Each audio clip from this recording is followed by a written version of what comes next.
YouTube, welcome back to the channel, and in today's video, as I'm sure you've seen by the title, we are going to be covering back training. Now, most fellas that I've spoken to and most fellas that go to the gym to train, they don't actually know what they are doing with their back training. They go in, they do some random rows, they do some random pull downs, and they just do random stuff in general. Now, for us to get the best results possible from what we're doing inside the gym, we do need some sort of structure. We need to ensure that we're doing movements in a logical order, and that the movements that we are doing have actually got specific purposes, because if you are just doing random rows and random pull downs, that's not as effective as we could make it. So what I'm going to do in this short video today is just break back training down for you. What to do, what to avoid, what exercises to do, and in what order. And by the end of this video, you will know exactly how to structure your own back session for maximum gains. Before we delve into the exercises, when we refer to the back, what are we actually referring to? So we've got 4 separate muscle groups. We've got the lats, we've got the upper back, we've got the rhomboids, and we've also got the traps. As you can see, laid out very beautifully on this whiteboard here, we have got 4 separate parts of the back that we need to target. So moving forward into the exercise and where we're actually going to start in terms of training the back, we're going to be looking at hitting the back from 4 different angles. I'm going to break it down into 4 different movements to target the 4 different parts of the back. This is back training made simple. Movement number 1 is for the lower lats. Now, the lat is a fan-shaped muscle, which essentially means that near the top of the lat, the fibers are running horizontally across, and then as you go towards the lower lats, the fibers are running more vertically. So to target those vertical fibers, we're going to be looking at a high to low pull down, such as a lat pull down or some form of single arm pull down, anything where you are pulling your arm from high to low. Now, why do we want the high to low path for the lower lats? That's because the lats function is shoulder extension and shoulder adduction. So you want that high to low path to help us target and effectively target those fibers that are sitting down at the lower lats. Just to show you an example, I'm going to do a kneeling lat pull down. So you can either do this on a machine, make sure you've got a pad to sort of lock yourself into the seat and stay stable. What you want to focus on here to effectively target that lower lat, you want to keep your chest proud, you want to keep your shoulder depressed and push down. That's going to help you to enhance the mind muscle connection with the lat. And essentially you want to think about driving your elbow down and back in towards your back pocket. A lot of people, when they do lat pull downs and rows,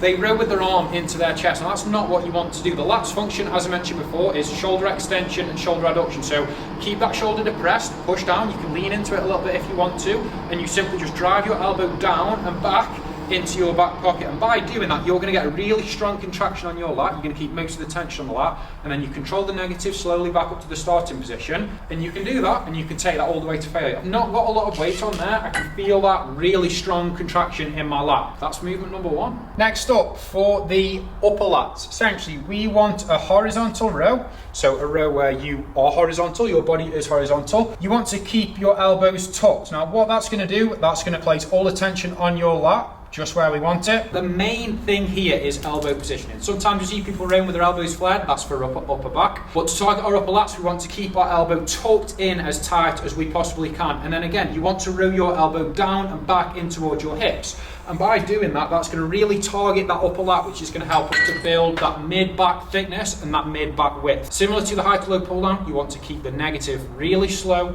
really control the movement, feel that tension in the lats, and make sure that you are controlling the movement and you're keeping that shoulder depressed, you are driving your elbow down and back. By doing that, and by doing the movement 4, you are going to effectively train your lats, which is going to help you to build that V-taper and that thickness through the lower back. Something to note that in both of the movements you will recruit the whole lat, but you can bias different parts of the lat via the angle that you are using. So for the upper lats, to target those upper lats, which is going to help to contribute to that mid-back thickness, you want to do a horizontal row, keep them elbows tucked, and ensure that you are driving your elbow back and down, and you'll be absolutely golden. Which leads me very nicely onto exercise number 3. Similar to the upper lats, which we've just trained and just targeted and biased, we are going to be doing a horizontal row. However, rather than having your elbows tucked, you are going to have your elbows flared. Now, what that's going to do, that's going to mean that your arm path is coming out wide. So rather than targeting the back muscles, which are lower down in the back, we're going to be keeping our elbows nice and high. We're going to be focusing all of our efforts on scapular protraction and scapular retraction,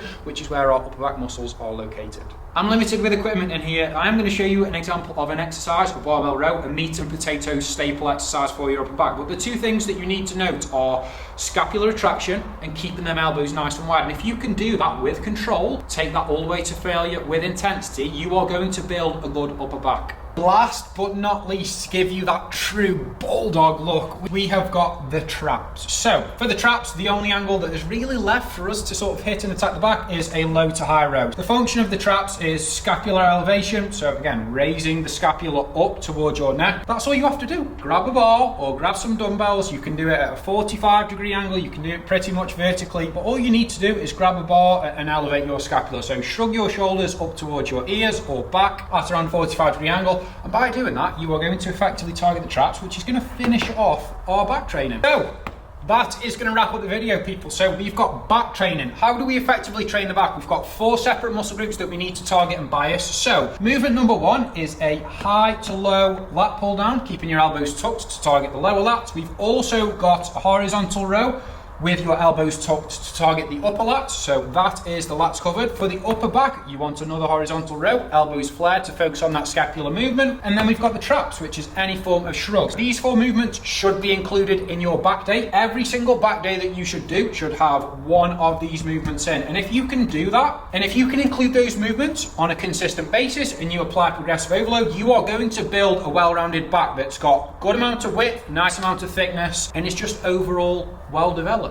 There's really no need for 20 different exercises or loads of random exercises. Understand the functions of the back, keep it nice and simple within your training, include those 4 movements, apply progressive overload, stay consistent, and as I mentioned before, you will build a well-developed back. If you want more no BS, science made simple videos just like this one to help you train more effectively whilst keeping it simple, drop me a like, drop me a comment, drop me a subscribe, and I will catch you people in the next one.